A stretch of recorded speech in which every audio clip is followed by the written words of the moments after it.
अव्यक्त मूल्यों से आध्यात्मिक रत्नों को अभ्यास करके अपनी योग की पावरफुल स्टेज बनाने वाली सभी आत्माओं का आज के सत्र में बहुत बहुत स्वागत है, स्वागत है, स्वागत है। तो जो हमारे मुख्य 4 सब्जेक्ट है और उसमें भी जो मुख्य है योग का सब्जेक्ट है ना, सबसे हाईएस्ट स्कोर कराने वाला सब्जेक्ट। तो ऐसे सब्जेक्ट के ऊपर आज बाबा ने मुरली चलाई है। बहुत अटेंशन हमारा इस सब्जेक्ट की ओर खिंचवाया है और इसे परफेक्ट कैसे बनाना है। जैसे वो कहावत है ना, पढ़ेंगे लिखेंगे तो बनेंगे नवाब और खेलेंगे कूदेंगे तो होंगे खराब। तो बिना पढ़ाई किए खेलकूद में लग जाना अर्थात स्वयं की स्थिति को और ही डाउन करना, ऐसे टाइप हो जाता है। तो बाबा आज बता रहे हैं कि ज्ञान के हर एक पॉइंट के अनुभवी बनते जाओ, हमेशा अभ्यास की प्रयोगशाला में बैठे रहो, ताकि फिर जो विचित्र लीलाएं हैं उसका अनुभव आप कर सको। और जितना अनुभव आप करते जाएंगे उतना आपके मन में से व्यर्थ संकल्प समाप्त हो जाएंगे, अनेक प्रकार की माया के विघ्नों से किनारा हो जाएगा और सभी जो योग की विशेषताएं हैं उसके अभ्यासी आप बनते जाएंगे। तो इस तरह से आज की मुरली बहुत ही हाईएस्ट ग्रेड की है और इसे समझना और इसका एप्लीकेशन करना हमें बहुत ऊंची अवस्था तक लेकर जाएगा, माना सर्व प्राप्तियों का अधिकारी बनाएगा। तो आज की जो मुरली है मधु बहन पढ़ेंगे।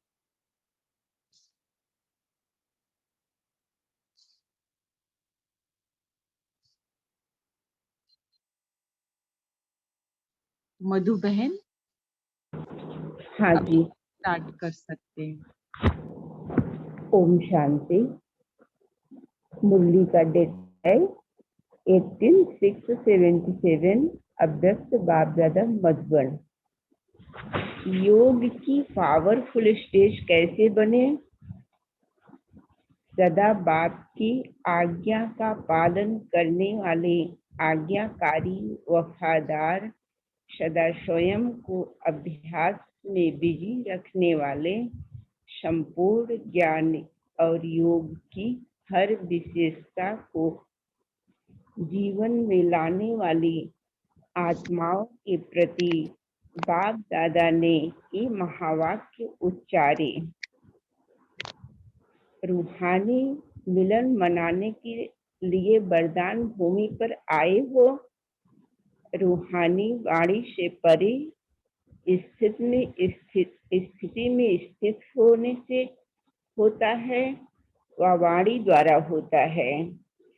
वाणी से परे स्थिति में प्रिय लगती है, वाणी से परे स्थिति प्रिय लगती है, वह वाणी में आने की स्थिति प्रिय लगती है। वाणी से परे स्थिति शक्तिशाली है और सर्व की सेवा की निमित्त बनाती। वह वाणी द्वारा सर्व की सेवा करने से स्थिति शक्तिशाली अनुभव होती है। बेहद की सेवा वाणी से परे स्थिति द्वारा होती है, वह वाणी से होती है। अंतिम संपूर्ण स्टेज जिसमें सर्वशक्तियों से संपन्न मास्टर सर्वशक्तिवान मास्टर नॉलेजफुल की स्थिति प्रैक्टिकल रूप है। ऐसी संपूर्ण वाणी से परे की होती है, वह वाणी में आने से होती है।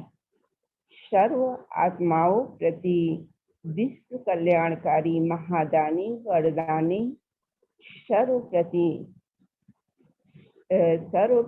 सर्व आत्माओं की पूर्ति करने वाली वाणी से परे स्थिति की है।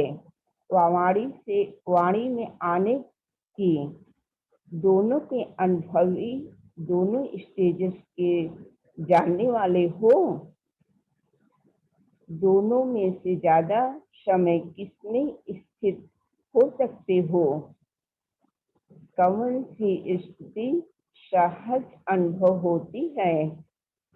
ऐसे एवर रेडी हो जो सेकेंड में जिस स्थिति में स्थित होने का डायरेक्शन मिले उसी समय को स्थित कर सको। वह स्थित होने में ही समय निकल जाएगा, क्योंकि समय संपन्न होने का समीप आ रहा है। तो समय के पहले स्वयं में यह विशेषता अनुभव करते हो। अंतिम समय फुल स्टॉप, पूर्ण विराम होने सर्वश्रेष्ठ साधन यही है। जो डायरेक्शन मिले उसी प्रमाण इस घड़ी उस स्थिति में स्थित हो जाना, इसी साधन के प्रैक्टिस को अनुभव में ला रहे हो। प्रैक्टिस है। बाप दादा ने अभ्यास तो बहुत समय से सिखाया है और सिखा रहे हैं, लेकिन इस अभ्यास में स्वयं संपन्न कितने समझते हो? अभी इस वर्ष के अंत तक स्वयं को ऐसी एवर रेडी बना सकेंगे?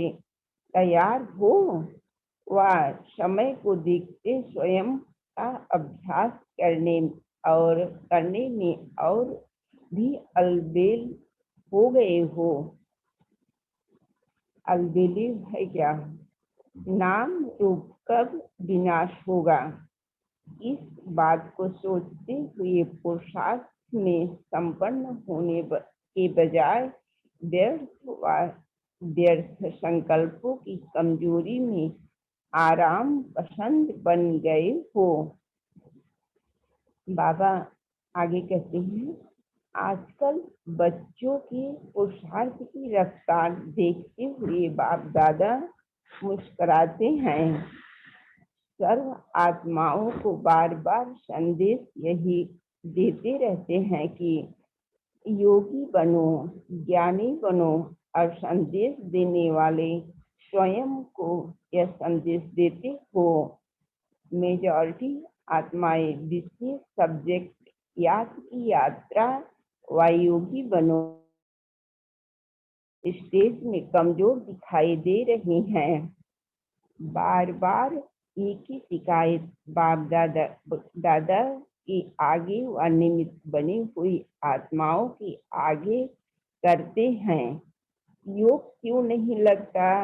व निरंतर योग क्यों नहीं लगता? योग की स्टेज कैसे बने? अनेक बार अनेक प्रकार की युक्तियां मिलती हुए भी बार बार यह युक्तियां बाप दादा के मिलती हैं। उससे क्या समझा जाए? सर्व शक्तिवान के बच्चे बन शक्तिहीन आत्मा होना, जो स्वयं को कंट्रोल भी न कर सके, वे विश्व के राज्य का कंट्रोल कैसे करेंगे? कारण क्या है? तो सीखा है, लेकिन योग युक्त रहने की युक्तियों को प्रयोग करना नहीं आता है। योग करते हो, परंतु प्रयोग में लाने का अटेंशन नहीं रखते। आगे बाबा बोलते हैं, वर्तमान समय विशेष एक लहर दिखाई देती है। कोई भी बात सामने आती है तो बाप दादा द्वारा मिली हुई सामना करने की शक्ति का स्वयं प्रयोग नहीं करते, लेकिन बाप को सामने कर देते हैं। आपको साथ ले जाना है, हमें शक्ति दो, मदद देना आपका काम है। आप न करेंगे तो कौन करेगा।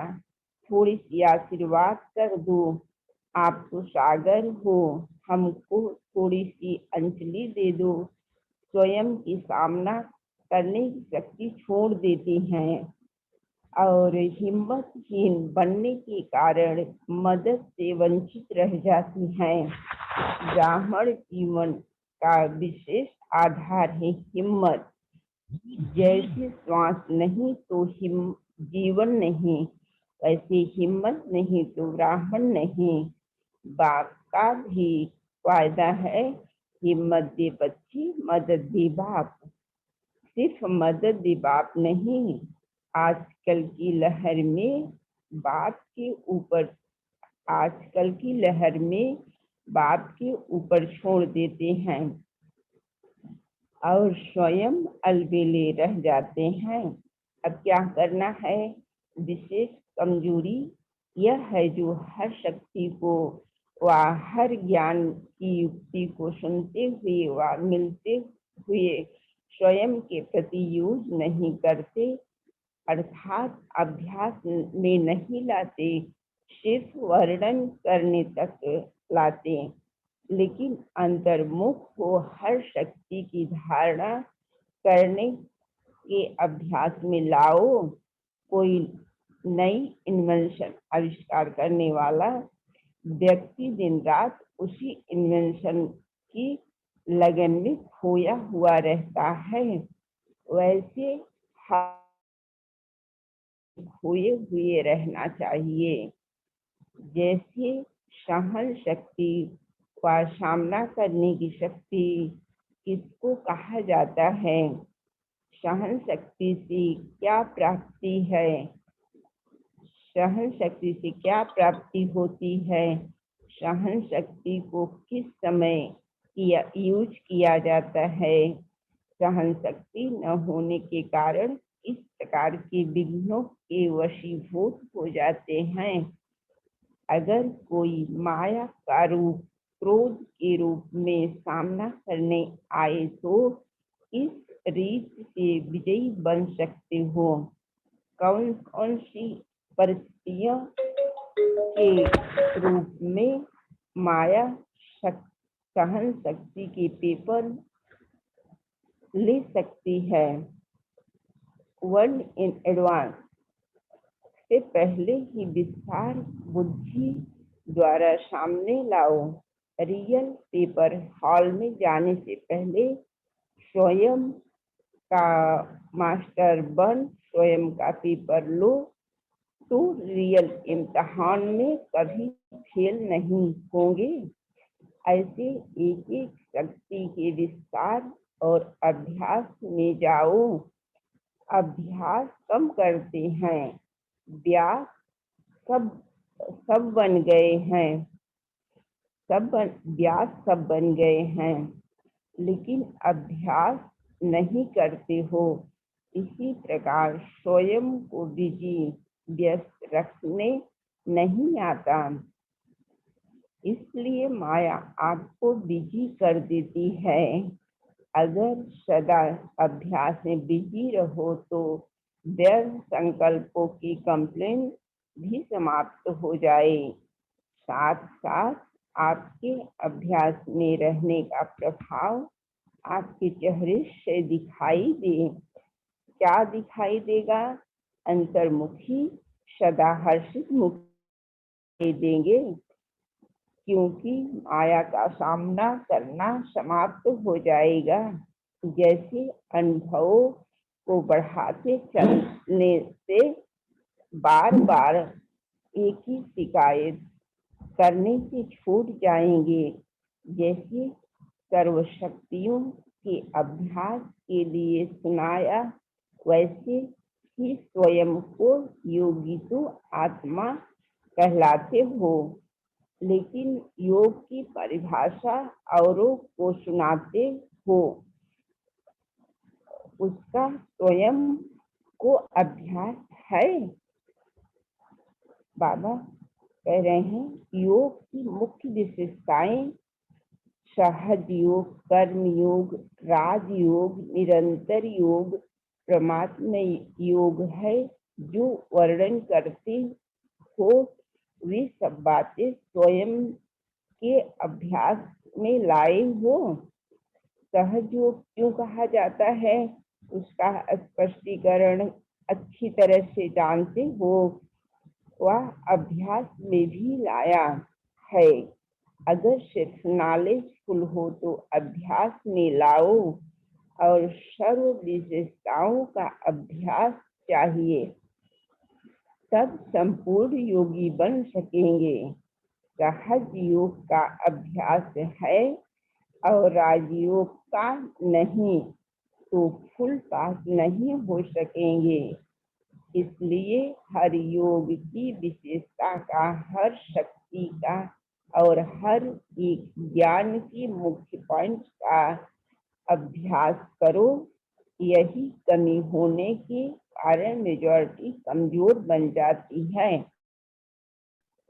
वैसे अभ्यास की कमी के कारण आत्मा बन जाते हैं।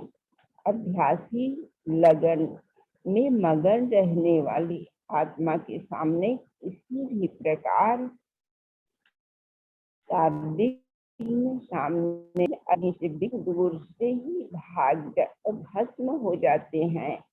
जैसे आप लोग मॉडल बनाते हो शक्ति स्वरूप के, शक्ति असुर 5 विकार भस्म दिखाते हो ना, या भागते हुए दिखाते हो। यह मॉडल किसका बनाते हो? अभी क्या करेंगे? हर बात का प्रयोग करने की विधि में लग जाओ। अभ्यास की प्रयोगशाला में बैठे रहो तो एक बाप का सहारा और माया के अनेक प्रकार के विघ्नों का किनारा अनुभव करेंगे। अभी ज्ञान के सागर, गुणों के सागर, शक्तियों के सागर में ऊपर की लहरों में लहरा रहे हो। इसलिए अल्पकाल की रिफ्रेशमेंट अनुभव करते हो, लेकिन सागर के तले में जाओ तो अनेक प्रकार के विचित्र अनुभव रत्न प्राप्त कर सकेंगे। स्वयं भी समर्थ बनो। अब यही चिट्ठियां नहीं लिखना। बाप को हंसी आती है। बाप छोटी छोटी बातें और वही बातें लिखते हो।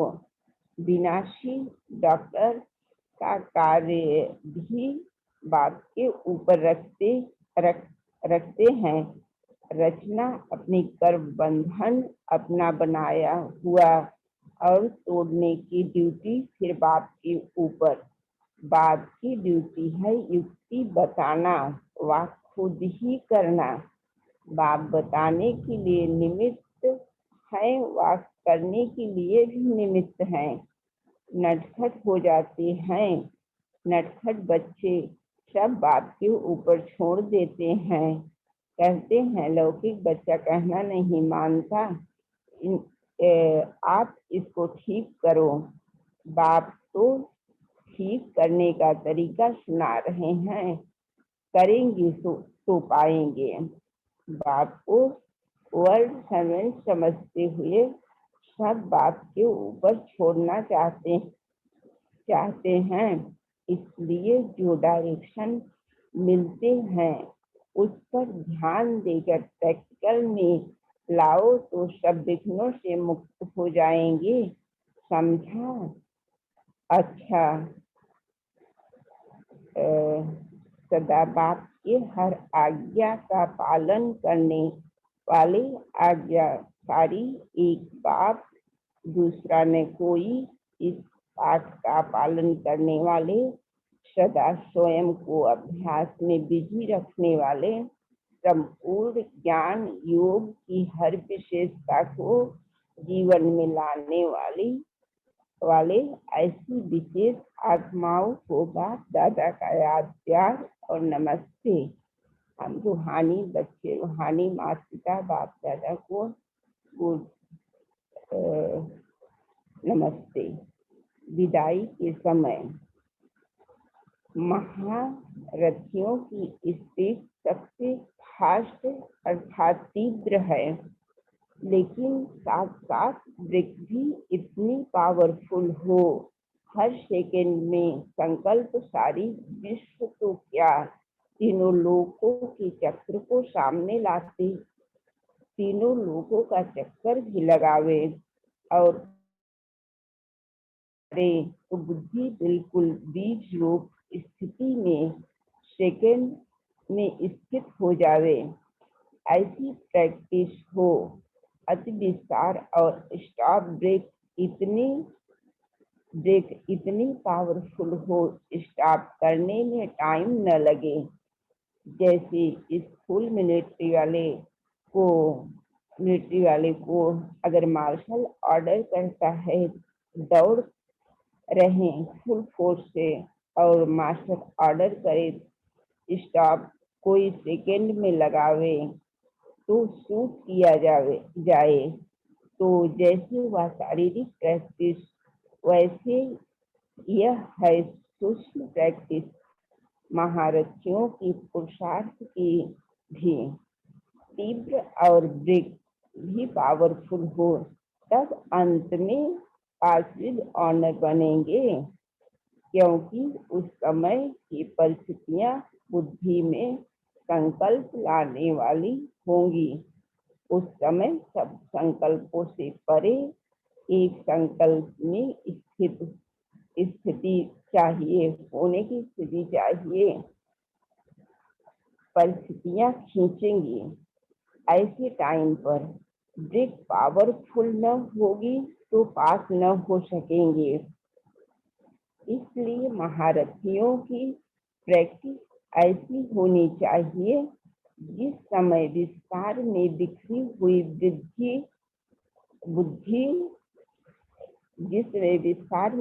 हुई बुद्धि हो और उसी समय स्टाफ की प्रैक्टिस करें। जैसे ड्राइवर को जब मोटर चलाने की प्रैक्टिस कराते हैं तो जानबूझकर ऐसा रास्ता बना होता है जिसमें मालूम पड़े कि यह कहाँ तक सकते हैं। इसी रीति से यह भी पहले से ही प्रैक्टिस चाहिए। स्टॉप कहना और होना, यह है अष्टरत्नों की सौगात। एक सेकंड भी यहाँ वहाँ नहीं, सिर्फ इसलिए 8 निकलते हैं। ऐसी प्रैक्टिस है, बिल्कुल ऐसे अनुभवी हो जैसे हाथ आदि कंट्रोल में है, वैसे सूक्ष्म शक्तियां तथा संकल्प कंट्रोल में हो। वास्तव में यह विस्तार के संकल्प को कंट्रोल करने की बात, लेकिन उन लोगों ने श्वास को कंट्रोल करने का साधन बना दिया है। यहाँ है विस्तार की बजाय एक संकल्प में स्थित होना।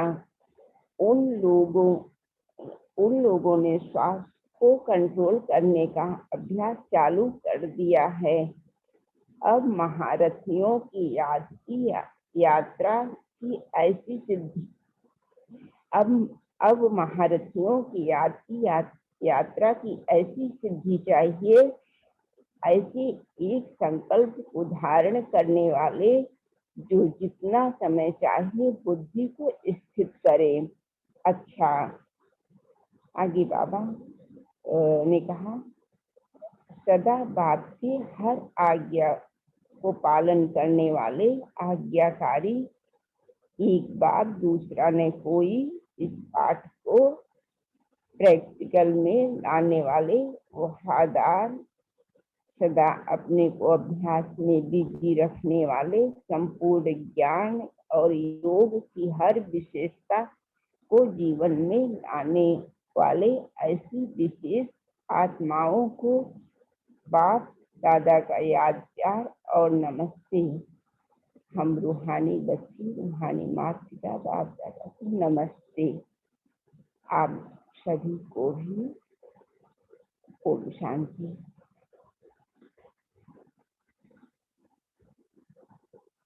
ओम शांति।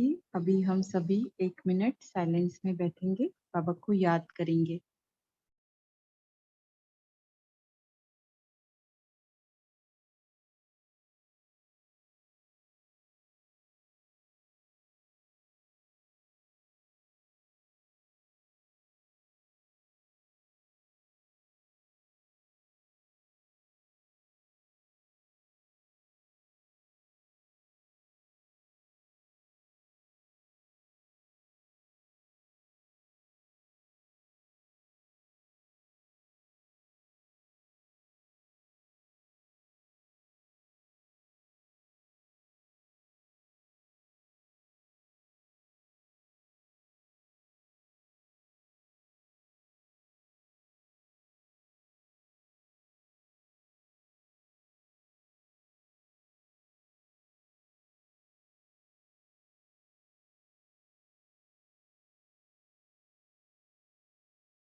ओम शांति। और 2 बातें जरूरी बतानी थी। एक तो मुरली का रिवीजन टेस्ट हमारा फ्राइडे को होने वाला है, और दूसरी बात है कि अभी जो भी नए पार्टिसिपेंट्स जुड़े हैं, जिनको भी रात्रि क्लास में 77 की मुरलियां स्टडी करने में इंटरेस्ट है, जिनका आज पहला ही दिन है, कुछ पता नहीं है, तो वो रात्रि क्लास का अलग ग्रुप बना हुआ है, उसमें अपने को ऐड करवा सकते हैं। मेरा नंबर चैट बॉक्स में दिया हुआ है।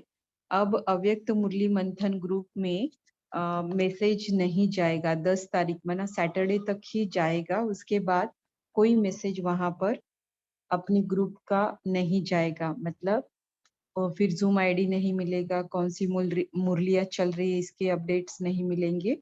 तो इसके लिए जिसको भी लगता है कि इस क्लास का हमें पार्ट बनना है, तो जरूर जरूर वो मेरे नंबर पर मुझे मैसेज कर सकते हैं। और तीसरी बात एक थी कि क्या हम क्लास का रात्रि क्लास का समय यही ठीक है 8:30 बजे, कि 8 बजे भी कर सकते हैं? ना किनको किनको 8 बजे कंफर्टेबल है, तो जितना मेजॉरिटी जिस बात के लिए आएगा 8:30 यही चल रहा है वो ठीक है, या फिर 8 बजे चल रहा है चलेगा तो ज्यादा अच्छा रहेगा?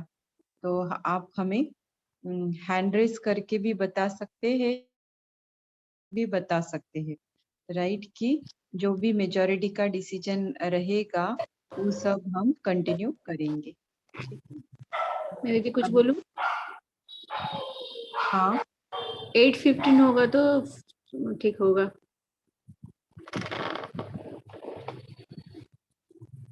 ठीक मैक्सिमम है। अब 8:15 होगा तो सब कुछ जैसे पहले से ही करके रखना पड़ता है ना, तो फिर टाइम भी मुझे थोड़ा मिल जाएगा।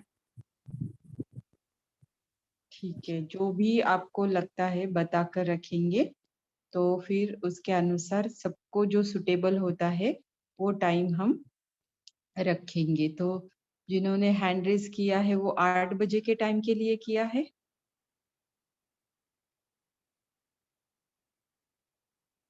आई थिंक सो कि 8 बजे इतनों को सुटेबल है, बाकियों को कोई प्रॉब्लम नहीं है, कभी भी क्लास रखेंगे तो चलेगा ऐसा?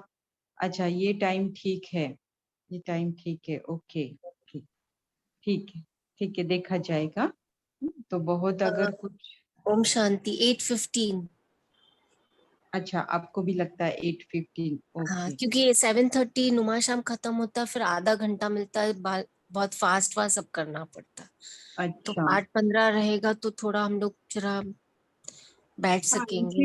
ये इन्हीं सब बातों की वजह से ही 8:30 टाइम रखा है, ताकि फिर आप ये करो तो हमने तो कंफर्टेबल है कोई भी टाइम, है ना? तो दीदी अपने ओम आप, शांति 8:30 ठीक है दीदी। हाँ, क्योंकि दीदी फिर मेरे बोलते को तो ओम शांति दीदी जो है ये भी सही है। 8:15 हाँ और 8:30 में अंतर ही क्या है? हाँ, नहीं वो एक आध दिन में अंतर नहीं लगता है, लेकिन डेली करने लग पड़ते तो अंतर जरूर लगता पर है। सही लग रहा है। बाकी आप देखो, बाकी सब लोग देखें जो भी, मेरे को तो ये भी अच्छा ही है।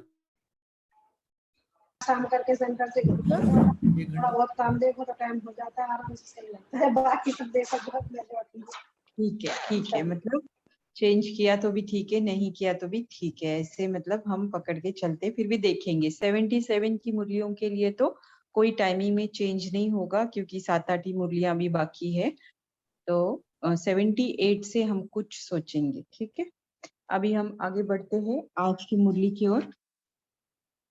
जैसे बाबा ने बताया कि योग की पावरफुल स्टेज कैसे बने, तो आज की मुरली में बाबा ने छड़ियां भी बहुत लगाई है ना। हम जो कह रहे हैं, कर रहे हैं और सोच रहे हैं, तो बाबा तो चाहते हैं हम सेवा करें, लेकिन स्वयं उस पॉइंट के हम कितने अनुभवी बने हैं, कितना हम अभ्यास किए हैं उसके बारे में, और तभी बाबा कहते हैं कि आपको बताना भी चाहिए।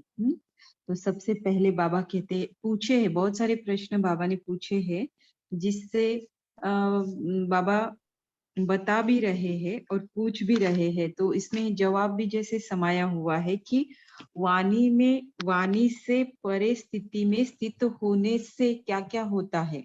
तो बाबा ने जो जो पूछा है, जैसे रूहानी मिलन वाणी से परे स्थिति में स्थित होने से होता है, वह वाणी द्वारा होता है। तो आंसर क्या रहेगा इसका? रूहानी मिलन वाणी से परे स्थिति में स्थित होने से होता है। तो ये क्या हो गया? एक वाणी से परे स्थिति में स्थित होने से होने वाला पहला बेनिफिट। अब दूसरा है, वाणी से परे स्थिति ज्यादा प्रिय लगती है, किससे? वाणी में आने की स्थिति से।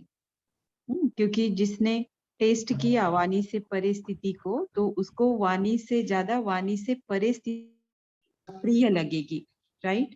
फिर तीसरा बाबा ने बताया कि वाणी से परे जो स्थिति होती है ना, वो शक्तिशाली होती है और सर्व के सेवा के हमें निमित्त भी बनाती है। तो वाणी द्वारा भी सेवा होती है और वाणी से परे होकर भी सेवा की जाती है। तो कंपेयर करेंगे इन दोनों सेवाओं के स्वरूप में, तो शक्तिशाली सेवा किससे होती है? वाणी से परे स्थिति, और शक्तिशाली होने के कारण वो सर्व के सेवा के निमित्त बनाती है।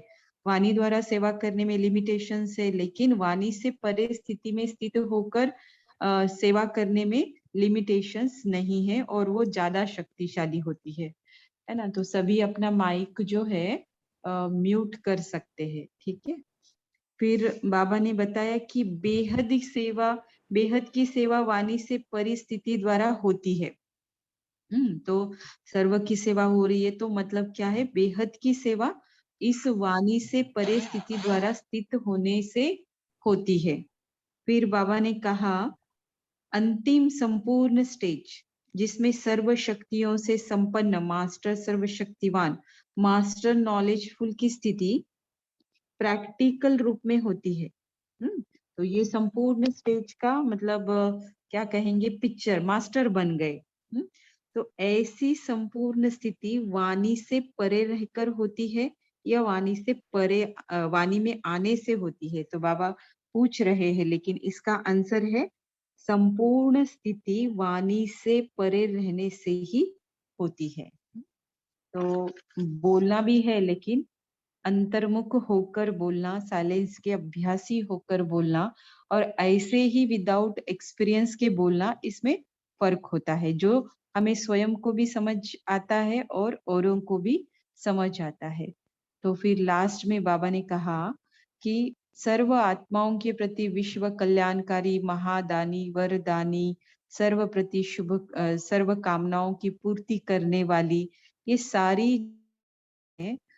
तो ये वाणी से परे स्थिति को अचीव करने के बाद ही हम कर पाते हैं, है ना। तो वाणी में ही अगर आप रह रहे हो, वाणी से ही सेवा का आपका चल रहा है, तो ये जो अंदर के पुरुषार्थ से जो हम सेवा कर सकते हैं, वो सिर्फ वाणी के सेवा के अनुभव से ये सेवाएं नहीं कर सकते। हाँ, किसी के प्रति कल्याण के बोल बोलना और सच में उसको कल्याण हो ऐसा वरदान दे देना, है ना, उसको सच में उसके प्रॉब्लम को भस्म कर देना। तो ये दोनों बातों में फर्क तो है ना, कल्याण के बोल बोले लेकिन बोलने से और बताने से वो प्रॉब्लम दूर नहीं होती है। तो सच में अगर हम वाणी से परे स्थिति में स्थित है तो उसकी प्रॉब्लम हम सॉल्व कर सकते हैं बिना उसको बताए भी, है ना। तो पूरे विश्व की आत्माओं के लिए मनसा सेवा करते हैं तो क्या होता है, यही तो सारी बातें हम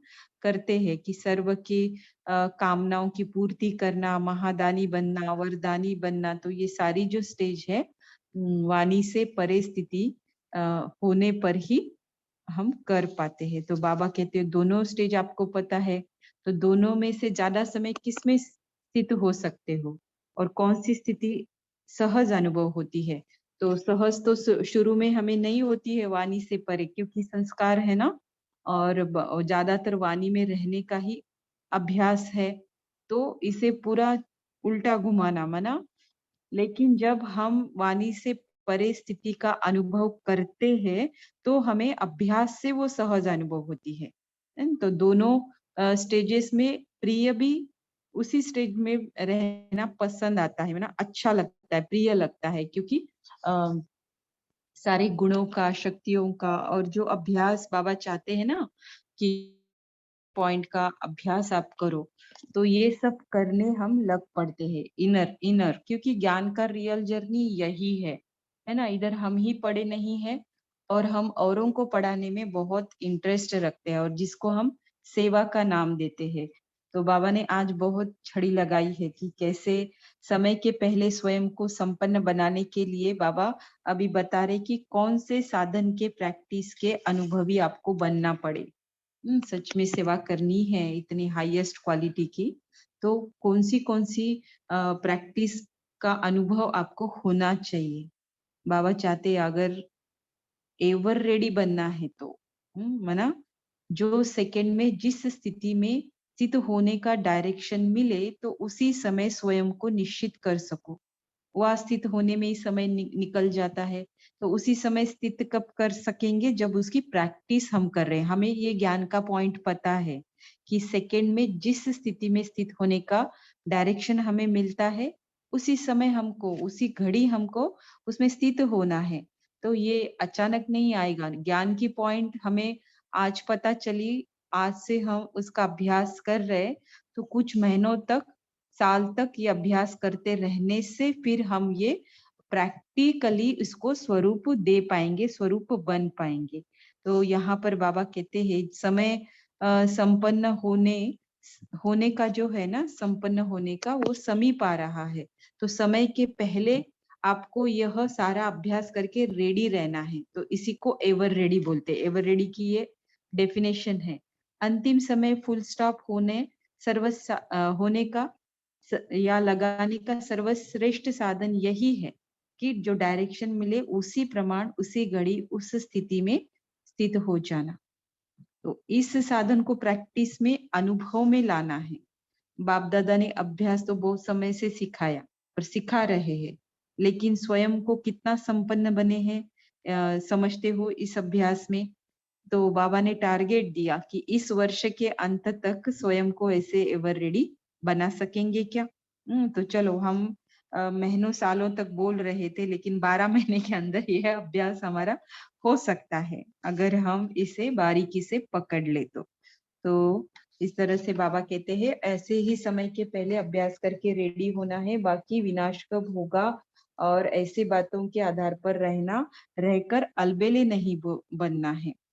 तो इस बात को सोचने से क्या होगा, पुरुषार्थ में संपन्न होने के बजाय व्यर्थ चिंतन व व्यर्थ संकल्पों की कमजोरी आएगी और फिर आराम पसंद हो जाएंगे।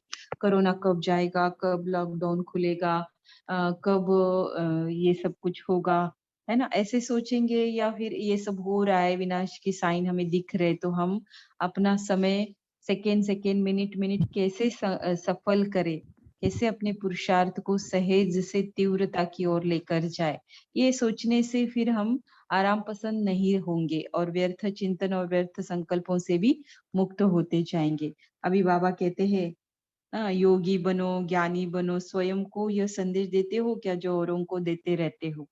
योग तो सीखा, लेकिन योग युक्त रहने की युक्तियों को प्रयोग करना नहीं आता है। तो जैसे बाबा कहते हैं ना, कई बार भाव को पकड़ते नहीं है बच्चे, और शब्दों को पकड़ते हैं। तो बाबा ने नोट किया कि मेजॉरिटी आत्माएं विशेष सब्जेक्ट याद की यात्रा व योगी बनो की स्टेज में कमजोर दिखाई दे रही है। और इसकी कंप्लेन किसके सामने करते रहते हैं? बाप दादा के सामने करते हैं, या फिर निमित्त बनी हुई आत्माओं के सामने करते हैं। जबकि क्या कंप्लेन करते हैं? योग क्यों नहीं लगता, निरंतर योग क्यों नहीं रहता, योग की पावरफुल स्टेज कैसे बनेगी? तो अनेक बार प्रतिदिन बाबा मुरलियों में बताते रहते हैं, है ना, कि फिर भी क्या करते हैं? यही चिट्ठियां बाप दादा को मिलती रहती है, मना कि कंप्लेन की, ये सारी, योग क्यों नहीं लगता, ये क्यों नहीं होता। तो बाबा कहते हैं, मैं सर्वशक्तिवान और मैं शक्तिहीन आत्मा, तो स्वयं को भी जो कंट्रोल नहीं कर पा रहे हैं, तो विश्व के राज्य को कैसे कंट्रोल करेंगे? तो इसका कारण क्या है? बाबा कहते योग सीखा, लेकिन सीखना अलग बात है। देखो, कोई भी चीज स्थूल में भी देखो, सिंपल किचन में ही देखो, आज ही हमने आटा गूंदना सीखा, रोटी बनाना सीखा। फर्स्ट डे कभी परफेक्शन नहीं आएगा। कोई बहुत लेंदी रेसिपी भी हमने सीख ली, तो उसका परफेक्शन, टेस्ट में नमक बराबर, मसाले सब कुछ डलना, ये सब कुछ करते करते ही आता है। Practice makes man perfect. तो योग भी सीखा हमने, हमको पता चला कि परम धाम में जाना होता है ना, ऐसे ऐसे बाबा है और ये उसके फायदे है, लेकिन उसका प्रैक्टिस नहीं किया। योग युक्त रहने की युक्तियों को प्रयोग करना नहीं आता है। योग योग करते, परंतु प्रयोग में लाने का अटेंशन बिल्कुल भी नहीं रखते हैं। तो बाबा हमारे को इशारा भी दे रहे हैं, समझाने भी दे रहे हैं। और क्यों नहीं लगता, आप मुझे बोलते हो, लेकिन मैंने तो ऑलरेडी सब कुछ बता दिया है। अब बाबा कहते हैं कोई भी विघ्न आता है, बाबा जानता है कि हम कोई भी अच्छी बात करने के लिए सोचते हैं, करना चाहते हैं, तो उसमें विघ्न जरूर आता है। तो सॉरी, मधु बहन ने आज मुरली बहुत सहजता से पढ़ी और बहुत अच्छी पढ़ी। मना ये दिखाई दिया कि अगर हम हिम्मत रखते हैं किसी भी बात को करने की, तो हम बाबा हमें जरूर जरूर मदद करता है। हिम्मते बच्चे मददे बाप, बाबा कहते हैं मदद सिर्फ मदद दे बाप ऐसा नहीं है। तो बड़ी ही सहजता से और अच्छे से इन्वॉल्व होके मुरली पढ़ी, है ना। तो दीदी है ना, तो इतना इम्प्रूवमेंट इनमें हो रहा है क्योंकि इन्होंने हिम्मत रखी बाबा के प्रति और लगन से वो करते रहे। अब बाबा बताते हैं कि ब्राह्मण जीवन का विशेष आधार है हिम्मत। अभी इतना बाबा बताते हैं कि जो हिम्मत करेगा वो बाबा की मदद जरूर पाएगा, लेकिन फिर भी बाप की मदद से वंचित क्यों रह जाते हैं? तो बाबा कहते हैं कि कोई भी बात जब सामने आती है तो बाप द्वारा मिली हुई सामना करने की शक्ति का स्वयं प्रयोग नहीं करते। पता है कि कोई भी विघ्न का सामना हम कर सकते हैं, सामना करने की शक्ति का अभ्यास करने से, उसे प्रयोग में लाने से हम इस शक्ति के स्वरूप बन सकते हैं। ये नॉलेज है, लेकिन इसका प्रयोग में लाना, अभ्यास करना मतलब क्या है? बार बार उसको प्रयोग में लाना, वो नहीं करते हैं। फिर बाबा कोई बोलते रहते हैं, क्या बोलते रहते हैं? हम्म आपको साथ ले जाना है, हमें शक्ति दो, मदद देना आपका काम है, आप न करेंगे तो कौन करेगा? थोड़ी सी आशीर्वाद कर दो, आप तो सागर हो, हमको थोड़ी सी अंजलि दे दो। ये भले हम निमित्त आत्मा को ना कहे, लेकिन बाबा को कह देते हैं, है ना। तो बाबा को ये पसंद नहीं है हम बच्चों जो ऐसे कहते हैं बाबा को। तो छोटेपन में ठीक है, लेकिन ऐसे ही 10-10 सालों तक, 5-5 सालों तक कहते रहे, ये ठीक नहीं है। तो बाबा कहते हैं कि स्वयं हिम्मत नहीं करते हैं, सामना करने की हिम्मत छोड़ देते हैं, हिम्मतहीन बन जाते हैं और इसके कारण मदद से भी वंचित रह जाते हैं। तो ब्राह्मण जीवन का आधार ही हिम्मत है। जैसे श्वास नहीं तो जीवन नहीं, वैसे हिम्मत नहीं तो ब्राह्मण नहीं। बाप का भी वायदा है, हिम्मते बच्चे मददे बाप, सिर्फ मददे बाप नहीं करेगा। तो ऐसे ही बाप के ऊपर नहीं छोड़ना है। अगर छोड़ेंगे, छोड़ना कब है? सारे अपनी तरफ से एफर्ट्स लगाकर फिर छोड़ना है। पहले ही बस प्रॉब्लम आया, आ भी आया, दूसरी बार आया, तीसरी बार आया, फिर भी आप वैसे ही रहे, तो मतलब हमें बहुत स्कोप है अपने ऊपर अटेंशन देकर चेक एंड चेंज करने का, है ना। फिर बाबा ने बताया सभी बातों का सॉल्यूशन मूल्यों में रहता है। तो अंतर्मुख होकर हर शक्ति की धारणा करने के अभ्यास में जाओ। हिम्मत नहीं कर रहे हो, हिम्मतहीन बन रहे हो, बाबा की मदद हो रहा है तो क्या करना है? हर शक्ति को, ज्ञान की युक्ति को सुनते हुए, मिलते हुए उसे स्वयं प्रति यूज करना है, अभ्यास में लाना है। सिर्फ वर्णन तक लाते लेकिन अभ्यास नहीं करते हैं। तो हम सभी को पता है कि कितने सारी शक्तियां हैं।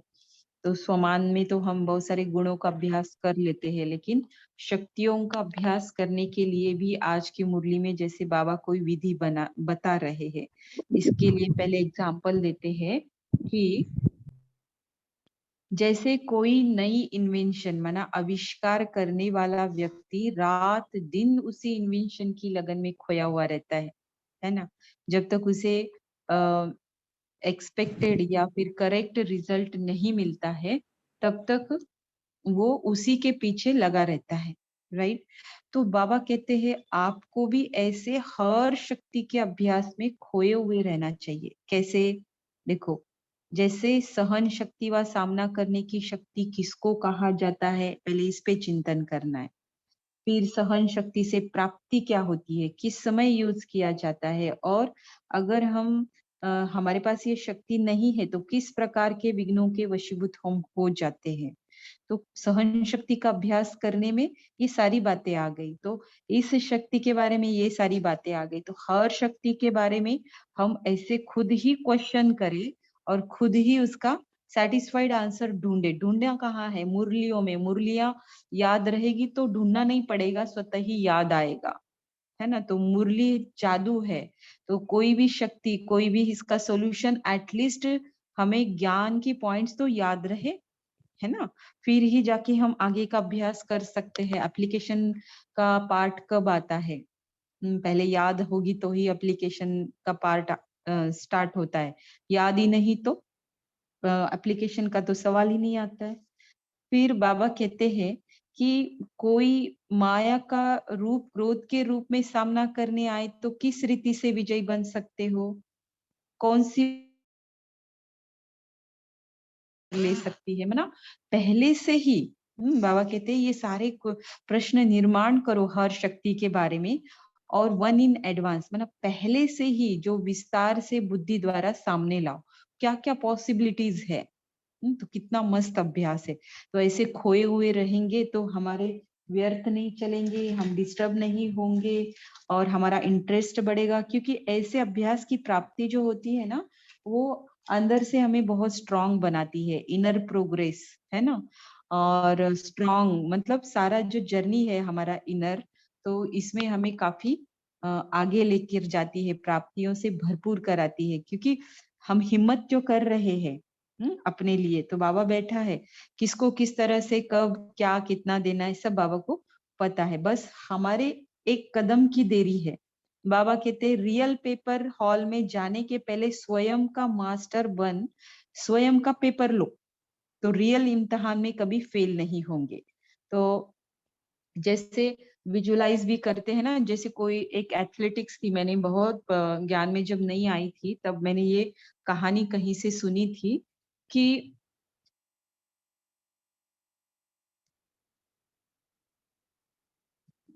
वो एथलेटिक्स जो है एक पोजीशन को अटेन नहीं कर पाती थी, फेल हो जाती थी।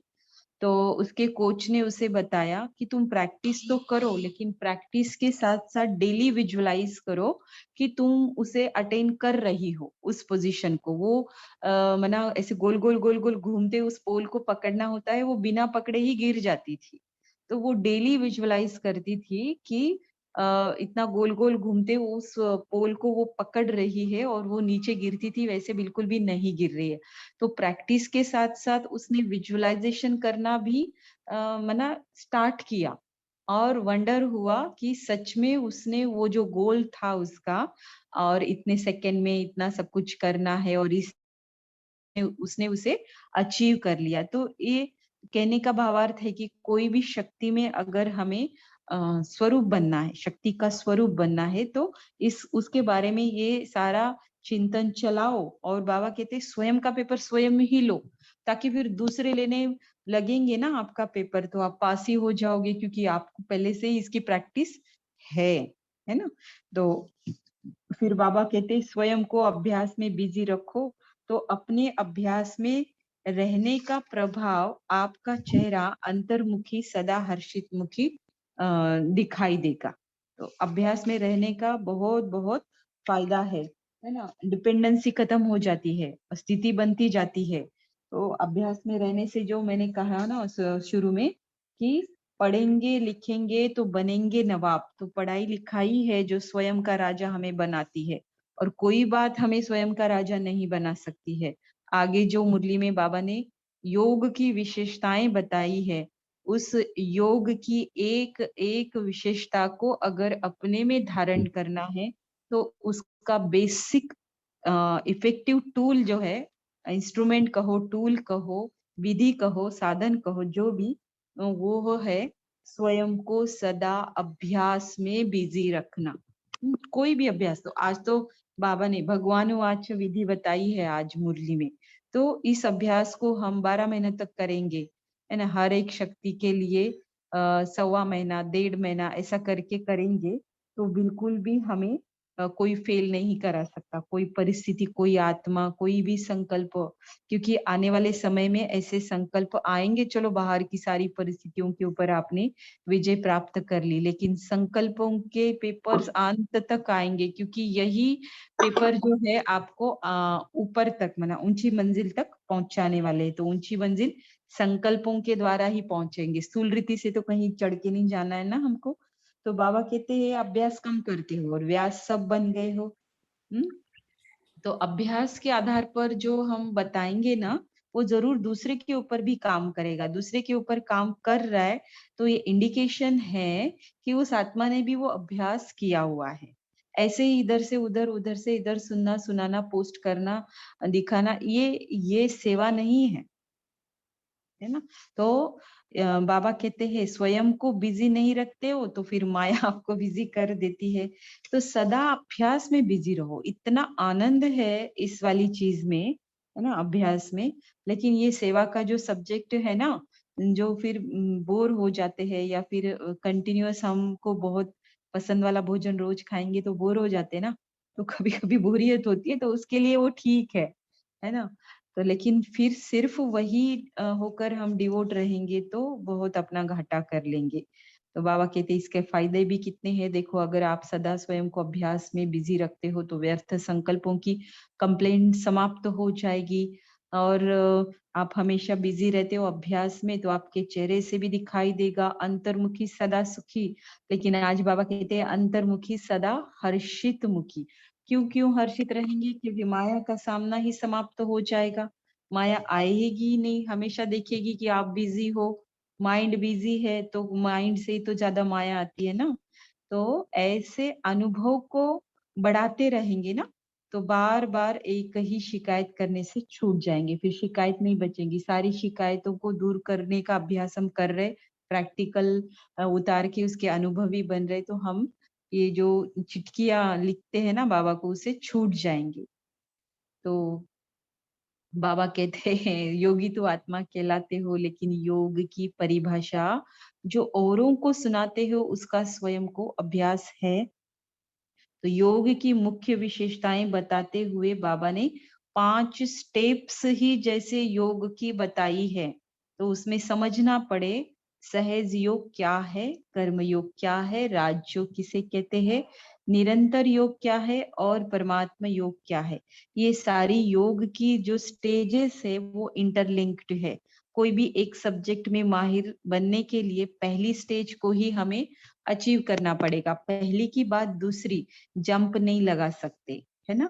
तो पहली के बाद दूसरी, दूसरी के बाद तीसरी, ऐसे करके परमात्मा योग तक हमें पहुंचना होगा। तो हम करेंगे इसके ऊपर डिस्कशन। आज की डिस्कशन की यही पॉइंट रहेगी। तो बाबा कहते हैं जो वर्णन करते हो सब बातें अभ्यास में लाए हो। तो सहज योग किसको कहा जाता है? स्पष्टीकरण आता है लेकिन अभ्यास में लाया है। अगर आप जानते हो कि इन योग का विश्लेषण क्या है, स्पष्टीकरण क्या है, तो नॉलेजफुल हो, लेकिन फिर इसको अभ्यास में लाओ, तब जाके आप संपूर्ण योगी बन सकेंगे। फिर बाबा ने कहा, बताया, देखो पहले ही बताया कि सहज योग का अभ्यास है और राजयोग का नहीं है, तो फुल पास नहीं होंगे। तो राजयोग तक पहुंचने के लिए सहज योग हमें जरूर मदद करता है, लेकिन सहज योग करना ही राजयोग नहीं है। तो इसलिए हर योग की विशेषता का, हर शक्ति का, हर एक ज्ञान की मुख्य पॉइंट का अभ्यास करो। यहाँ कमी होती है, इसलिए कमजोर बन जाते हैं। तो अभ्यासी आत्मा, लगन में रहने वाली आत्मा के सामने किसी भी प्रकार का विघ्न सामने आता ही नहीं है। और लगन की अग्नि से विघ्न क्या हो जाते हैं? दूर से ही खत्म हो जाते हैं। नहीं तो सेवा की, स्थूल सेवा की फील्ड में कितने विघ्न रहते हैं, कितनी प्रॉब्लम्स रहती है। अगर ऐसे में हम अभ्यासी नहीं होंगे, मतलब अभ्यासी होने से तो उन सेवाओं में जाने की जरूरत भी नहीं है। मनसा से ही आप इतना पावरफुल कम समय में बेहद की सेवा कर सकते हो, जो स्थूल सेवा का कोई जरूरत ही नहीं है। उससे कई गुना मार्क्स, मतलब जरूरत ही नहीं है इन द सेंस, अभी तो चांस भी नहीं है, लेकिन अब जिसका समय है उसके महत्व को समझकर उसे करने के लिए ये मैं कह रही हूँ, राइट। तो समय तो बहुत है नहीं ना। अभी स्थूल सेवाएं हम कहाँ करेंगे जाकर। तो घर में जो कर रहे हैं वही स्थूल सेवाएं, लेकिन यज्ञ में जाके और कुछ करने का उतना जरूरत नहीं है। मनसा सेवा से हम ज्यादा मार्क्स स्कोर कर सकते हैं कम समय में। फिर बाबा ने कहा कि अभ्यास की प्रयोगशाला में बैठे रहो तो एक बाप का सहारा और माया के अनेक प्रकार के विघ्नों का किनारा अनुभव करेंगे। तो मॉडल बनाते प्रदर्शनी म्यूजियम में तो क्या बनाते? शक्ति स्वरूप के, शक्ति से असुर व 5 विकार भस्म हुए दिखाते हैं ना, या फिर भाग रहे ऐसे दिखाते हैं ना। 7 डेज के कोर्स की बुक में भी ये चित्र है। तो ये मॉडल किसका बनाते हैं? तो हमारा ही तो है। हमने ही तो हम शिव शक्ति आत्माओं ने तो ये अभ्यास करके ऐसे भगाया है 5 विकारों को। तो हर बात का प्रयोग करने की विधि में लग जाओ। बाबा कहते हैं कि कैसे इसकी भी एक प्रयोगशाला है, और ये सब कुछ स्वयं बाबा के साथ कनेक्ट, बाबा के महावाक्यों के साथ कनेक्ट हमें इतना अच्छे से रखता है, जो एक बार हम किया नहीं होता है तब तक इंटरेस्ट नहीं आता है, लेकिन एक बार करने से एक स्टेप हमें जरूर वो स्टेपिंग स्टोन की तरह मदद करती है आगे के लिए, दूसरा प्रयोग करने के लिए। और ऐसे में फिर बहुत एंजॉय भी करते हैं हम। लेकिन फिर बाबा कहते, अभी ज्ञान के सागर, गुणों के सागर, शक्तियों के सागर में ऊपर ऊपर की लहरों में लहरा रहे हैं। मुरली 4 पेज की मुरली, उसकी अगर डेप्थ में जाएंगे तो एक मुरली को 1 महीना स्टडी करेंगे तो देखना कितना अलग लगेगा। हम है कि डेली 2 मुरलियां कर रहे हैं, राइट।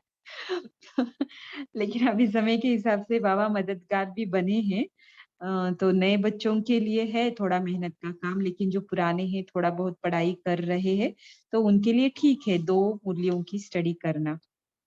तो जब ऊपर ऊपर की लहरों में लहराते हैं ना, तो थोड़ी देर के लिए हमें रिफ्रेशमेंट हो लगता है, जैसे कोई भट्टी में जाकर आए या भट्टी अटेंड किया वगैरह, तो ऊपर ऊपर हो जाता है थोड़ा बहुत, है ना। सबके संगठन का भी बल मिलता है और रिजल्ट तो कुछ ना कुछ मिलती है ना, थोड़े से भी पुरुषार्थ की, तो इसकी वजह से रिफ्रेशमेंट अनुभव होता है। लेकिन बाबा कहते हैं कि सागर के तले में जाओ, तभी जाके आप क्या करेंगे? अनेक प्रकार के विचित्र अनुभव कर रत्न प्राप्त कर सकेंगे। और ये रत्न प्राप्त करना अर्थात क्या है? समर्थ बनना। तो बाबा लास्ट में मना कर रहे कि हम रोज सोचते हैं ना लेटर लिखो, लेटर में क्या करते हैं? इसकी उसकी कंप्लेन, दिन भर के प्रॉब्लम्स, ऐसे नहीं। बाबा को जब लेटर लिखना है तो 3 बातों का ध्यान रखना है। 3 पी से हम बोल सकते हैं कि एक तो लेटर हमेशा प्रेजेंट में होना चाहिए। 10 साल वाली, 5 साल वाली बात, दुखदाई बात का जिक्र बाप को नहीं लिखना है। फिर वो हमेशा पॉजिटिव होना चाहिए। तो ये पॉजिटिव संकल्प हमारे मन में लाने भी है और उसको बढ़ाना भी है। इसके लिए हमको बाबा को जो लेटर लिखना है वहीं से प्रैक्टिस करनी है कि पॉजिटिव वे से ही बाबा को लेटर लिखना है। इसके लिए शुक्रिया, उसके लिए शुक्रिया, जो भी प्रॉब्लम है लेकिन उसमें क्या अच्छा हुआ, इसके लिए शुक्रिया, ये समझ दी, ये मुरली सुनाई, ये ज्ञान की गहराई में आप लेकर गए। मतलब कितनी सारी बातें हैं जो बाबा को श्वासोश्वास भी हम शुक्रिया और थैंक्स करते रहे तो भी कम है। ऐसे में ये बातें छोड़कर हम सारी निगेटिव व्यर्थ बातें लिखने में समय बर्बाद नहीं करेंगे, राइट? तो 2 बातें हो गई, एक तो प्रेजेंट में होना चाहिए, पॉजिटिव वर्ड्स में उसका राइटिंग होना चाहिए, और ये तीसरा पर्सनल, मेरे और बाबा के बीच में, बस तीसरे का कोई जिक्र इसमें नहीं होना चाहिए। फिर वो कैसा भी कर्म बंधन हो, कैसी भी प्रॉब्लम हो, बेटा हो चाहे पति हो चाहे सास ससुर हो चाहे कोई अन्य अलौकिक परिवार की आत्मा हो, लेकिन किसी का जिक्र नहीं। तो ये वाली बातें करने से देखो बाबा को हमारा लेटर पसंद आएगा, बाबा पढ़ेंगे। ऐसे बाबा हंसेंगे नहीं। फिर बाबा कहते छोटी छोटी बातें लिखते, वही वही बातें लिखते। अविनाशी डॉक्टर का कार्य भी बाबा के ऊपर रख देते हैं, और रचना अपनी, कर्म बंधन अपना, बनाया अभी आपने, और तोड़ने की ड्यूटी बाप के ऊपर लगा देते हैं। तो बाबा कहते हैं मैं तो सारी, मेरी ड्यूटी क्या है, मैं युक्ति बताना। अब युक्ति भी मैं ही बताऊं और करके भी मैं ही दूं, तो फिर आप क्या करोगे? तो बाबा बताने के लिए निमित्त है और करने के लिए निमित्त हम हैं। तो बाबा कहते हैं कि ये सब समझते नहीं है, करते नहीं है, तो जैसे नटखट आज बाबा ने ऐसे बच्चों को कहा है। तो साहब ऐसे बच्चे क्या करते हैं, सब कुछ बाप के ऊपर ही छोड़ देते हैं। लौकिक बच्चा कहना नहीं मानता, आप इसे ठीक करो, फलाना ये नहीं करता, आप इसे ठीक करो। अरे बाबा तो कैसे ठीक करना है किस बात को, हर बात का तरीका तो सुना रहे हैं ना, तो उसे करो, जो करेगा सो पाएगा। बाबा को वर्ल्ड सर्वेंट समझते हुए सब बाबा के ऊपर छोड़ना चाहते हैं।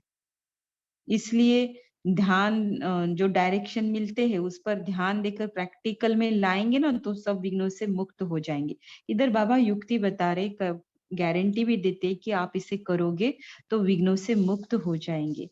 तो इतना सब कुछ बाबा बताने के बाद फिर भी हम कंप्लेन करते रहे, दुखी रहे, व्यर्थ संकल्पों में घिरे रहे, तो कैसे चलेगा, है ना? तो योग कैसे चलेगा, मतलब क्या है, अपना ही नुकसान होगा। योग की जो पावरफुल स्टेज है वो बन ही नहीं पाएगी, है ना? तो इस तरह से आज की मुरली रही। तो बहुत सारे पॉइंट्स है जो हमें करने हैं, बहुत अटेंशन से, बारीकी से बाबा ने बताया है। तो वाणी से परिस्थिति होना, स्थिति का अनुभव करना, अर्थात एक योग की स्टेज को अचीव करना है। तो इसके लिए अभ्यास करने के लिए हिम्मत, बाहिम्मत मतलब कहीं लड़ाई के लिए तो हमने जाना नहीं है ना, हर अच्छी बात के लिए हिम्मत। बाबा जो मुरलियों में डायरेक्शन देते हैं, कभी हमें कोई प्रॉब्लम नहीं होता है, लेकिन हमारी स्वयं की ही संकल्प, हमारी स्वयं की इच्छा हमें करने के लिए रोक देती है कि मुझे अच्छा नहीं लग रहा है, मुझे तो समय नहीं मिल रहा है, मुझे तो, है ना, बहाने दिखाई देते हैं जबकि होते नहीं है, है ना? या तो फिर मेरी कैपेसिटी ही नहीं है, अपने आप को कम भी समझते हैं। तो ये सभी बंधनों को तोड़कर हम इसमें लग जाए, तो देखना बाबा मदद करने के लिए बैठा है। जब बाबा कह रहा है तो कोई आत्मा थोड़ी ना है जो कह के फिर घूम जाए, है ना? तो इस तरह से आज की मुरली है, तो उसमें जो है टॉपिक है, एक टॉपिक के ऊपर हम थोड़ा सा डिस्कशन करेंगे कि जो योग की विशेषताएं बाबा ने आज की मुरली में बताई है, 5 स्टेप के द्वारा, या कहो 5 प्रकार के द्वारा, तो अलग अलग तो है ना, तो उसमें से कौन कौन क्या क्या समझा है। सहज योग किसे कहेंगे, एक एक योग को हम लेते हैं थोड़ा सा। किसे कहेंगे सहज योग, करना है ना, कर भी रहे हैं सभी। ओम शांति दीदी। सहज योग तो बाबा राजयोग को ही बोलते हैं, मतलब बहुत सारी अब एक मुरली में बाबा ने बोला है ये सहज योग है, क्योंकि बाबा कहते हैं बाबा को याद करो और वर्षे को याद करो। हाँ, मना किसी न किसी तरीके से हम बाबा को याद कर रहे, चाहे फिर वर्षे के द्वारा कर रहे, तो ये भी सहज हुआ। और ओम शांति। जी, बाबा कहते हैं जो सहयोगी है वही योग सहज योगी है। लेकिन जैसे सहज योग करना मतलब हर कर्म करते हुए बाबा को याद करना। ये पहले भी जैसे ज्ञान में आए थे तो बाबा कहते थे कि कर्म करते हुए याद करो, लेकिन जैसे जैसे पुरुषार्थ की यात्रा पे हम आगे बढ़ते हैं, अब बाबा कहते हैं कि याद करते हुए कर्म करो। जैसे पहले हम किसी को देख के मुस्कुराते थे और अब किसी को मुस्कुरा के देखते हैं, तो दोनों में बहुत डिफरेंस होता है। तो यही बात हो गई है। पहले ही हाँ योग कर्म करते हुए याद करना था, अब बाबा कहते हैं याद करते हुए कर्म करो, तो ये सहज योग हो जाता है। जी, जी, है ना। अच्छा तो दीदी, दीदी बाबा ने इसको राजयोग को सहज योग इसीलिए बोलता है कि सहज योग माना इजीली हम कर सकते हैं, और कोई इसके लिए एक जगह बैठ के करें या कोई आसन लगा के बैठें, ऐसे कोई जरूरी नहीं है। इसमें जो फ्लेक्सिबिलिटी है, इवन बाबा बोलता है कि अगर बीमार हो तो लेटे लेटे भी मुझे याद कर सकते हो।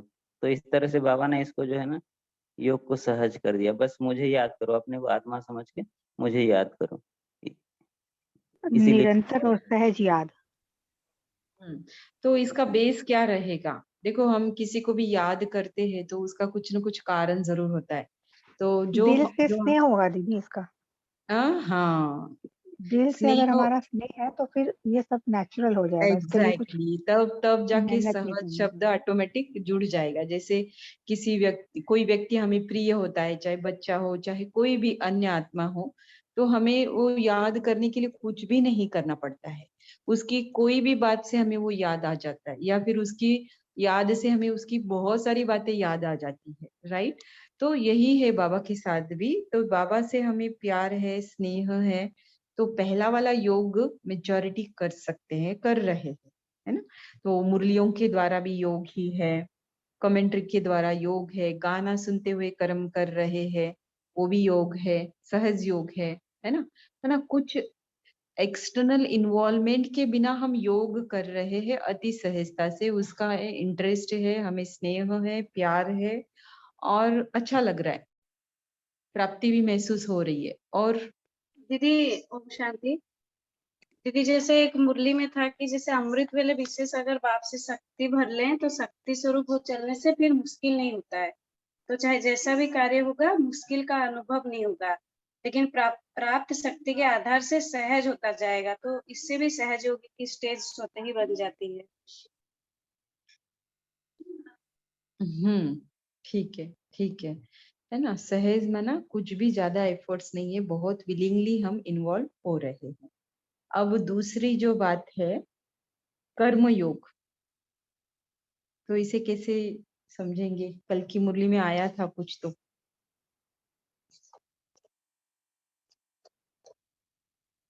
बाबा कहते हैं ना, क्या हाथ कार दे दिल यार दे, काम करते रहो, लेकिन जो बुद्धि का योग है वो बाबा से लगा रहना चाहिए, तो वो लगा, कर्म योग हाँ।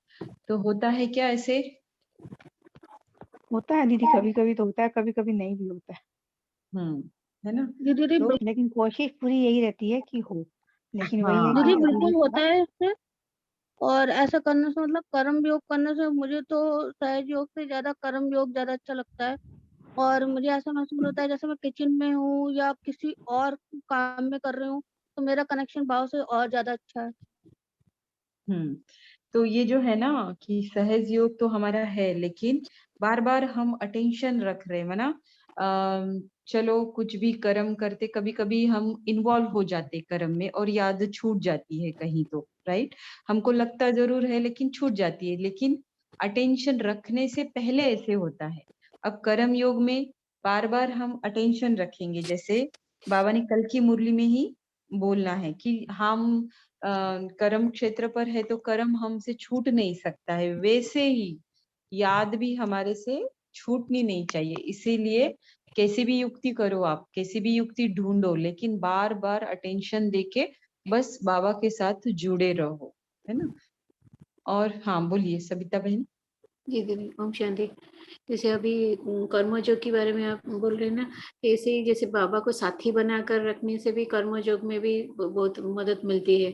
और जैसे हम कभी-कभी ऐसे ही होता है, बाबा याद रहता है लेकिन मतलब बाबा याद रहते हैं लेकिन वो सारी बातें जैसे याद नहीं रहते हैं। जैसे स्वतः जैसे वो होता है ना, स्वरूप में हम स्थित नहीं हो पाते हैं। लेकिन मुझे अभी जैसे हम कुछ दिन से अभी हम प्रैक्टिस कर रहे हैं कि बाबा बाबा भी याद रहे और उसके साथ कोई एक सोमन भी साथ रखते हैं, तो दोनों चीज एक साथ हो जाता है, तो ज्यादा ही याद आ जाते हैं बाबा। हाँ, तो कर्म योगी बनकर रहने के लिए जैसे अटेंशन रखना पड़ता है, और अटेंशन के लिए आपने ये युक्ति बहुत अच्छी निकाली है।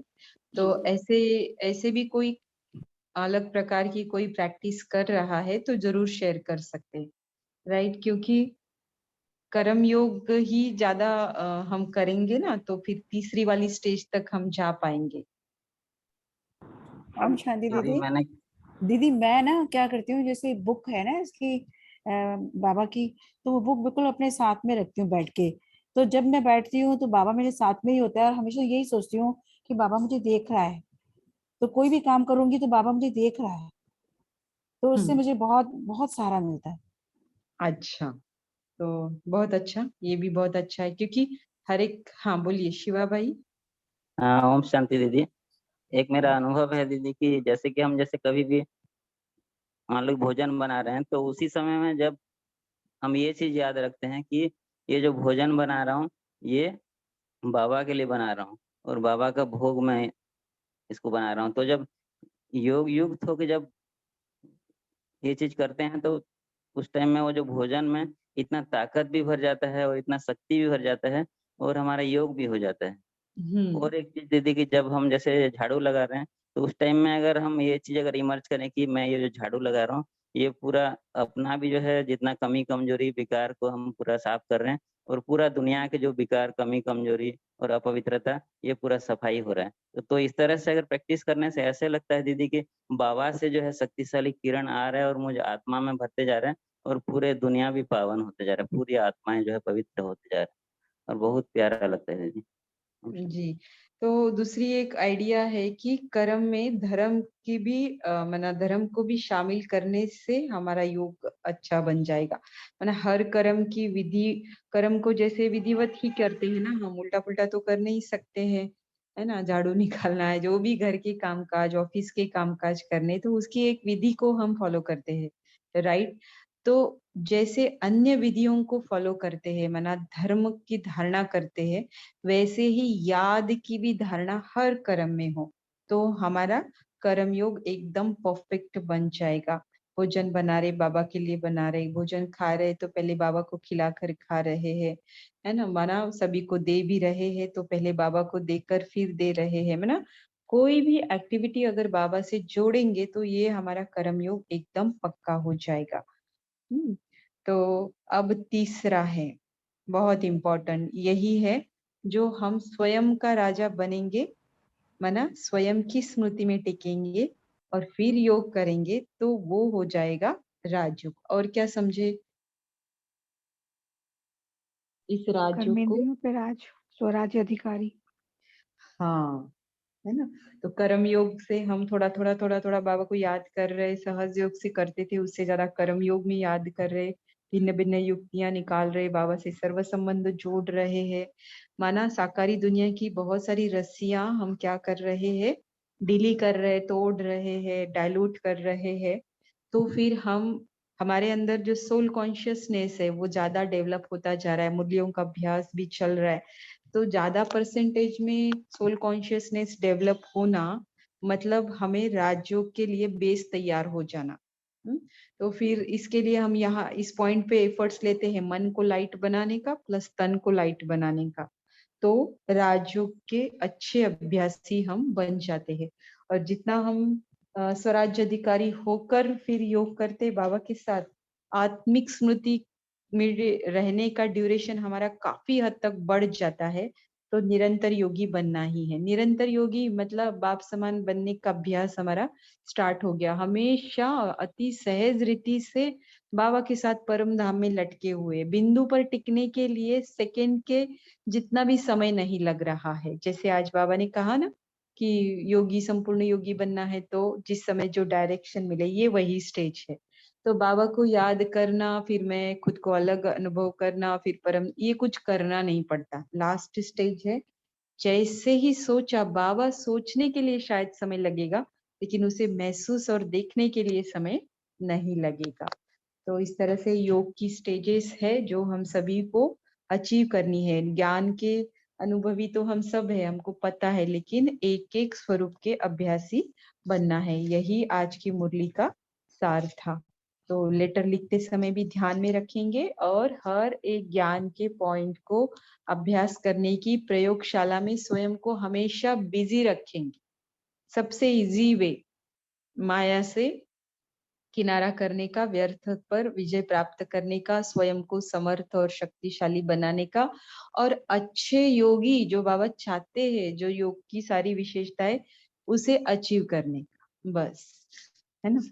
तो आप सभी का कॉल से जुड़ने के लिए बहुत बहुत धन्यवाद। जो भी नए पार्टिसिपेंट्स है, जिनको भी रात्रि क्लास में जुड़ना है, अभी यह आईडी और हमारा कोई भी पोस्ट अव्यक्त मुरली मंथन ग्रुप में 9 तारीख तक ही पोस्ट होने वाला है। उसके पहले जिसको भी जुड़ना है वह नाम अपना चैट बॉक्स में, मेरा जो नंबर है उस पर दे सकते हैं, ओम शांति का मैसेज करने से, है ना। तो राजगोपाल भाई जी ने लिखा है चैट बॉक्स में, तो आप मेरा नंबर नोट कर लीजिए। यहाँ पर लिखा हुआ है चैट बॉक्स में, सविता बहन ने नहीं, तापसी बहन ने 9930554814। तो और एक हाँ लिखा है फिर से, तापसी बहन ने पोस्ट किया है, तो आप वो नंबर नोट करके मैसेज कर सकते हैं, ताकि फिर आप क्लास से जुड़ सके, सारी अपडेट्स आपको मिल सके। ठीक है। राजा गोपाल भाई एक ही बहन है, बोलना चाहते हैं कुछ? ओम शांति दीदी। ओम शांति। हमें अभी अभी हमारे मित्र के द्वारा इंफॉर्मेशन मिले हैं, हम 2-3 क्लासेस से अटेंड कर रहे। अच्छा। आपने और एक ग्रुप भी है थोड़ा जूनियर्स को, जैसा आई मीन फ्रेशर्स को और एक ग्रुप भी है, बता रहे थे जी। तो ग्रुप और एक नहीं है हमारा, एक ही ग्रुप है। उसमें हम 2 क्लासेस लेते हैं। जैसे जो फ्रेशर्स है उनके लिए साकार मुरली का भी चर्निंग हम करते हैं मिलकर। जैसे अभी अव्यक्त मुरली का किया, वैसे सुबह के टाइम में हम साकार मुरली का भी करते हैं, तो उसमें पार्टिसिपेट कर सकते हैं नए जो फ्रेशर्स है। वैसे तो मैं ज्ञान में तो चल रहा है दीदी, हमें अव्यक्त मुरली के साथ ही चलना हमारी इच्छा है। वैसे तो मॉर्निंग डेली क्लासेस साकार मुरली क्लासेस अटेंड करते हैं 7 to 8 o'clock हमारी सेंटर पर। तो ये ठीक है, जो भी आप साकार मुरली या अव्यक्त मुरली दोनों से जुड़ सकते हैं, दोनों में से एक को भी जुड़ सकते हैं, जैसा आप ठीक समझे। लेकिन कभी मना स्टडी करते हैं हम, ऐसे सुनते पढ़ते नहीं है। साकार मुरली भी चर्निंग करते हैं, मना उसका मनन करते हैं, एक ही पॉइंट के डेप्थ में हम जाते हैं, राइट। तो इस तरह से वो ग्रुप है। तो आपको अगर उसमें पार्टिसिपेट करना है तो नंबर आप नोट करके मुझे मैसेज कर सकते हैं। राजेश देवी। हमें रात को ही कन्वीनियंट है, ऑफिस में सेंट्रल गवर्नमेंट एम्प्लॉय हूँ, इसलिए 8:30 जो आप समय दे रही है, 8 या 8:30 जो भी आपकी कन्वीनियंट के अनुसार हम चल सकते हैं दीदी। जी जी जी, है ना। तो आप प्लीज मुझे मैसेज करिए, मेरा नंबर चैट बॉक्स में लिखा हुआ है। और कोई बोल, हाँ 305 वही है नंबर दीदी। हाँ 9930554814। ठीक है। ओम शांति दीदी। ओम शांति, ओम शांति। और सुलक्षणा। हाँ जी दीदी, ये वाला जो ग्रुप होगा फिर नहीं चलेगा क्या? नहीं, ग्रुप चलेगा, सिर्फ उस ग्रुप में मैसेज नहीं जाएगा, बाकी कुछ नहीं। क्योंकि ये जैसे इंडिपेंडेंट ग्रुप हो गया अभी। ओके, हाँ मैं अपना नंबर आपको भेज दूंगी, आप उसमें ऐड कर दीजिएगा। हाँ, तो उसके लिए मेरा नंबर चैट बॉक्स में लिखा हाँ हुआ जी, है। मैंने ले लिया है, मैंने ले लिया है अब। ठीक है। और कोई राजेश देवी करके थे, चले गए क्या? राजेश देवी, हाँ, आप कुछ कहना चाहते थे? ठीक है, तो जिनको भी होना है हो सकते हैं, सभी का वेलकम है। मुरली स्टडी में जिनको भी इंटरेस्ट है सभी पार्टिसिपेट कर सकते हैं। हाँ बोलिए इंदुबेन, क्या बोलना है? ठीक है, तो अभी हमारा कॉल ऑलरेडी बहुत एक्सटेंड हुआ है। सभी का कॉल से जुड़ने के लिए बहुत बहुत धन्यवाद। कल फिर मिलेंगे दोनों मुरलियों के साथ में, सुबह में भी और शाम में भी।